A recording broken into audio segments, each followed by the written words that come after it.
উদ্বুদ্ধ করে। এবং ইউরোপে আমি বলবো যে শিক্ষার সংক্রান্ত মিটিং হয়, মাসিক মিটিং শিক্ষকদের নিয়ে।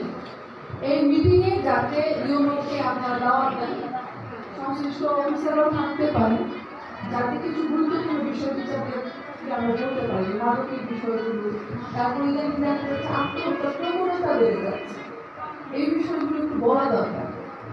যে বাচ্চারা আসলে দেখা যাচ্ছে কিছু না পেলে তারা হুমকি দিচ্ছে আমরা এটা করার কিন্তু কোনো সুযোগ নেই। কেউ যদি আত্মহত্যা করবে হুমকি দেয় তাহলে কিন্তু অ্যারেস্ট করার নিয়ম রয়েছে, অ্যারেস্ট করে তাকে হাজিরে রাখতে হবে।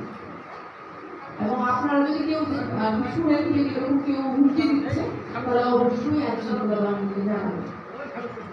আরেকটি বিষয় হচ্ছে বাল্য বিবাহ। ইদানিং আসলে মা বাবা যদি করে বাল্য বিবাহ দেয়, এই রেটটা কমে যে একটা সিচুয়েশন হয়েছে যে বাচ্চারা পালিয়ে যে